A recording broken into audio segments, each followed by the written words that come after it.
Di China, satu pembangunan yang luar biasa telah diperkenalkan. Elektronik dalam bentuk benang. Bukan papan litar, bukan chip biasa, tetapi serat pengiraan yang boleh ditenun terus ke dalam fabrik. Pada mulanya, chip dihasilkan sebagai jalur nipis yang fleksibel, kemudian digulung menjadi benang, hampir seperti papirus. Di dalamnya terdapat transistor, penderia, dan litar ringkas yang boleh mengumpul data, memprosesnya, dan menghantarnya ke sistem lain. Benang ini boleh dibengkokkan, diregangkan, sehingga kira-kira 1/3 daripada panjangnya mampu menahan ribuan kitaran ubah bentuk dan masih terus berfungsi. Ini bukan chip silikon yang keras. Di dalamnya ialah elektronik ultra nipis yang disepadukan terus ke dalam serat fleksibel dan bergerak bersama kain. Ia juga bukan pemproses seperti dalam komputer dan bukan kecerdasan buatan dalam jaket. Ia lebih kepada elektronik teragih. Banyak pengiraan kecil yang berlaku terus di dalam pakaian.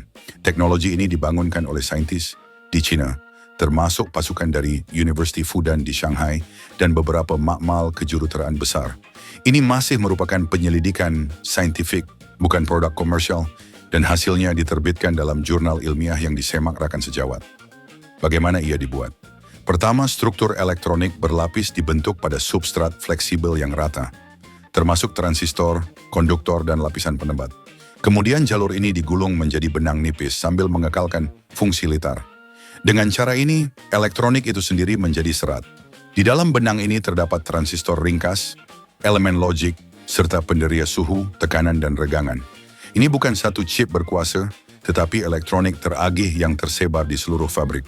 Disebabkan itu, kain boleh dibengkokkan, diregangkan sekitar 20 hingga 30% dan dipintal sambil terus berfungsi walaupun selepas ribuan kitaran.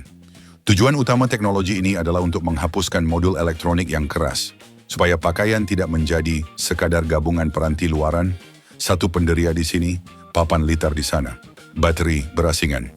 Pada masa hadapan, fabrik seperti ini boleh mengukur parameter tubuh, menjejaki pergerakan, memproses data secara teragih, dan menghantarnya ke modul luaran atau telepon pintar. Namun tiada kecerdasan buatan penuh di dalam fabrik buat masa ini. Paling jauh hanya pemprosesan isyarat ringkas dan penapisan awal data. Buat masa sekarang, ini masih di peringkat makmal, prototype, sampel fabrik kecil, dan demonstrasi konsep. Masih banyak cabaran sebelum pengeluaran besar-besaran, pencucian, ketahanan, bekalan kuasa, pembaikan, dan kos. Namun hakikatnya jelas, elektronik tidak lagi sekadar komponen, tetapi mula menjadi bahan itu sendiri. Pada asasnya, ini adalah salah satu langkah pertama ke arah pakaian di mana pengiraan berlaku bukan dalam peranti, tetapi dalam fabrik itu sendiri.